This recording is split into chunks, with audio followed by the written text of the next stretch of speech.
Anggarannya kita lakukan penghematan banyak di pusat supaya sebanyak mungkin bantuan sebanyak mungkin kita bisa membantu kepentingan rakyat di paling bawah, desa, kecamatan. Itu sasaran kita.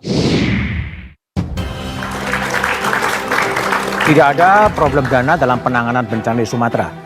Mas Timothy Ivan Triono, staf khusus Kepala Staf Kepresidenan. Pertanyaan saya adalah, tampaknya pemerintah pusat agak alergi ya menggunakan terminologi bencana nasional. Ya, sebetulnya pemerintah tidak alergi, Pak Budiman. Pemerintah tidak alergi, Pak Presiden tidak buta dan tuli. Kita mendengar masyarakat, bahkan Pak Presiden ini tiap malam kan selalu buka medsos tiap hari. Buka medsos? Selalu buka medsos tiap hari.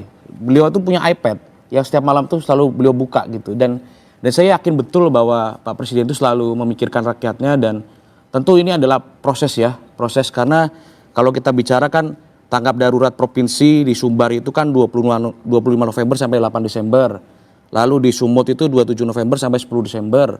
Di Aceh 28 November sampai 11 Desember. Meskipun ini sifatnya tanggap darurat provinsi, tapi Pak Presiden tadi sesuai statementnya beliau sudah menyiapkan segala sumber dayanya gitu. Bahkan tadi saat preskon Pak Menko PMK menyampaikan bahwa Pak Presiden memberikan jaminan bahwa dana dan logistik nasional tersedia secara total dan secara penuh untuk penanganan bencana di 3 provinsi tersebut. Jadi saya rasa sih pemerintah tidak alergi, dan pemerintah sudah menyiapkan betul, termasuk juga nanti tahap selanjutnya rekonstruksi dan rehabilitasinya juga sudah disiapkan oleh Pak Presiden. Dan saya tambahkan sedikit, pemerintah juga sudah mempercepat penyaluran bantuan dan evakuasi.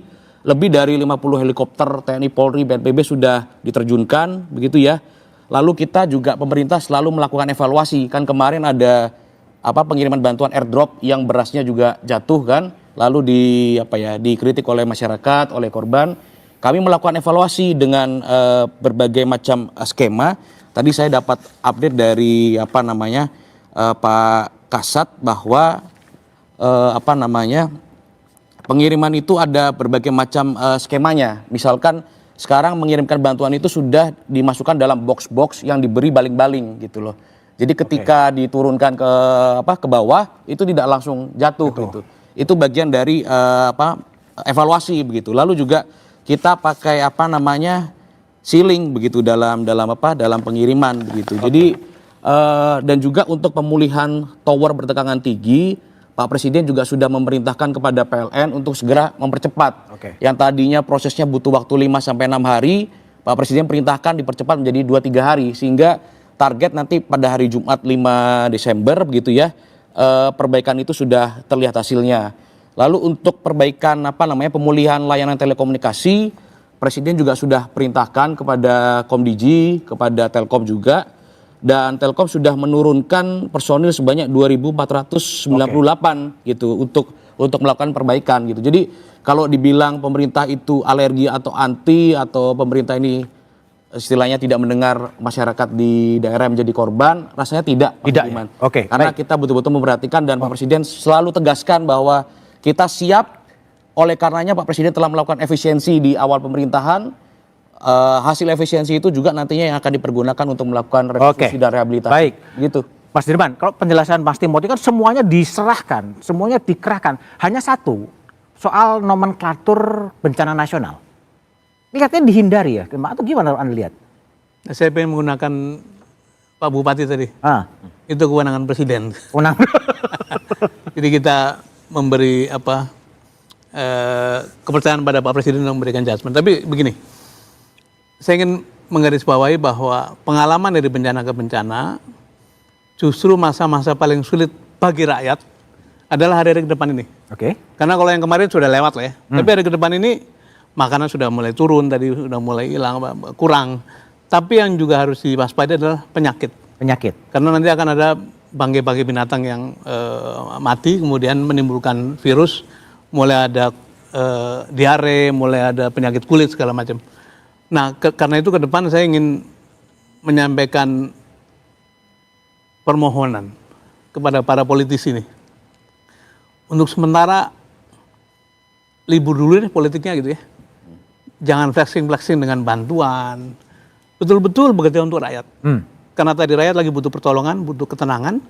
Dan rasanya bila bantuan diberikan dengan tulus tanpa embel-embel maksud politik, itu akan beda rasanya. Dan kembali pada status nasional, bila bobot politiknya mungkin dikurangi, tetapi lebih kepada memperhatikan kebutuhan rakyat, kebutuhan ketenangan rakyat, mungkin pemerintah akan berpikir bahwa toh sama saja yang dikerahkan tadi kan, sumber dayanya sama, effortnya sama, anggarannya juga dikatakan oleh Pak Menteri Keuangan, minta berapapun Dikasih, BNPB akan kita kasih gitu.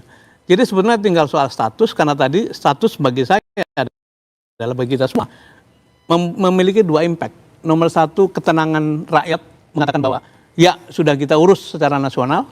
Yang kedua adalah legitimasi bagi seluruh instansi untuk bekerja tanpa ragu-ragu, karena statusnya memang menjadi bencana nasional. Memang nanti belakangan akan ada konsekuensi audit, tapi ya siapapun yang menggunakan dana publik harus diaudit kok. Jadi tidak ada soal sebetulnya. Jadi saya kira dengan segala hormat tetap perlu dihimbau kepada pemerintah, pada pengurus negara bahwa status bencana nasional bagaimanapun adalah status yang terbaik karena memberi dua impact tadi.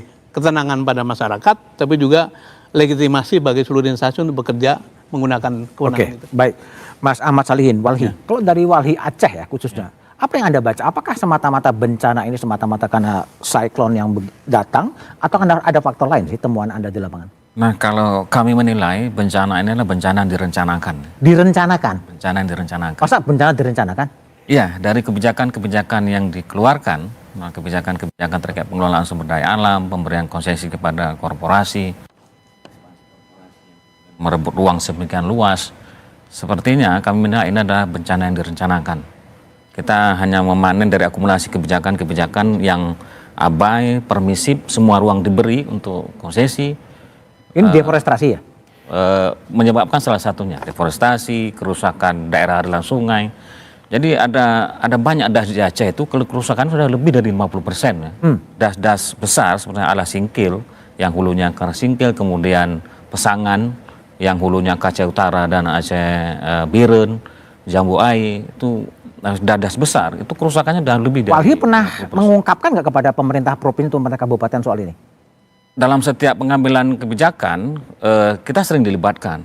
Beberapa data-data kerusakan, kemudian wilayah-wilayah menurut kita itu harus menjadi wilayah yang dikonservasi. Tapi dalam prosesnya, analisis atau kajian kita sampaikan itu hanya diterima di ruang sidang. Tapi pada saat pengambilan keputusan lain lagi? Pada saat pengambilan keputusan itu banyak sekali yang kemudian diabaikan. Contoh ya, sekarang ini sedang disusun Perda Tata Ruang, Kanun Tata Ruang Aceh, yang dulu pernah Walhi gugat dengan berbagai macam alasan, salah satunya perlindungan kawasan ekosistem lobster misalnya. Nah, pada saat proses pembahasan di awal itu terakomodir, tapi menjelang akhir-akhir itu hilang kembali dia, hilang lagi dia. Koridor satwa, kemudian wilayah keluarga rakyat, itu tiba-tiba hilang dia di ujung-ujung. Oke, baik. Aik, Anda nulis di Kompas hari ini. Jadi bukan hanya soal siklon, tetapi ini kalau bahasanya Ahmad Solihin kan direncanakan sebenarnya bencana ini. Sengaja atau enggak sengaja tahu. Kalau menurut Anda gimana?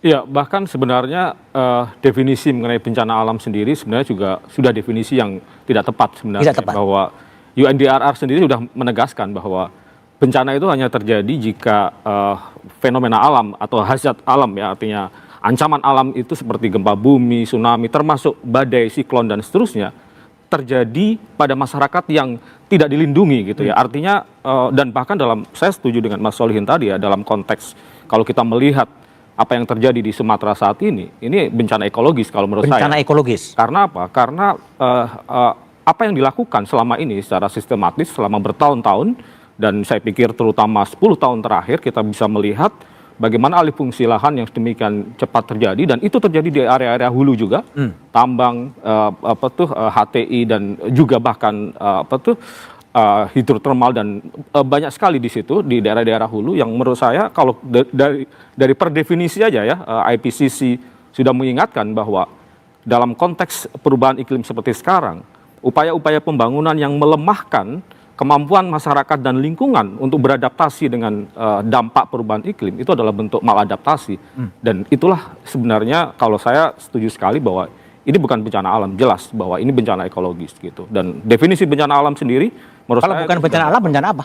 bencana ekologis, bencana yang ekologis. disebabkan oleh kehancuran ekologi dan Oleh kebijakan pemerintah. Oleh kebijakan pemerintah. Jadi bencana tanda tangan dia. Nah, menurut saya ini bencana politik juga. Bencana politik. Oke, Mas Timothy, silakan direspon. Ini kalau menurut Mas Alikan dan Aik sebenarnya direncanakan atau sengaja atau nggak sengaja. Gimana Anda respon itu? Ya, tentu bagaimana komitmen pemerintah dalam melakukan perbaikan itu sangat bisa kita lihat dari kinerja Kabinet Merah Putih. Oke. Iman, ya.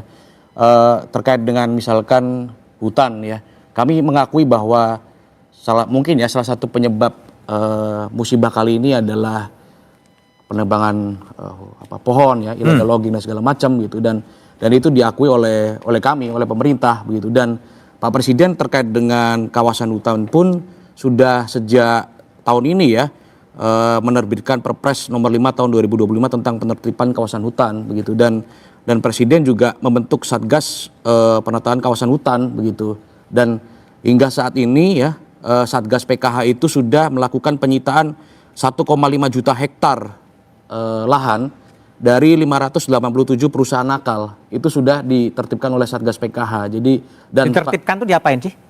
disita Disita. lahannya. Terus? Lalu juga nanti akan dilakukan perbaikan oleh Kementerian Lingkungan Hidup, gitu, dan Kementerian Kehutanan gitu. Dan tadi saat preskon pun Pak Kapolri dan juga Menhub menegaskan bahwa besok akan dilakukan rapat koordinasi untuk melakukan penyelidikan terhadap oknum-oknum yang diduga melakukan perusakan lingkungan, perusakan hutan begitu. Jadi saya rasa aparat penegak hukum dan juga pemerintah itu juga akan mengejar oknum-oknum yang melakukan perusakan lingkungan tersebut. Bahkan dalam kunjungan ke 3 lokasi bencana itu Pak Presiden menegaskan bahwa maling-maling uang rakyat ini harus dikejar sampai dapat gitu. Dan saya rasa kita di sini tidak ada yang meragukan komitmen Presiden dalam penegakan hukum itu sendiri, ya. Oke, jadi catatan apa yang bisa dipetik dari bencana Sumatera setelah jeda berikut ini?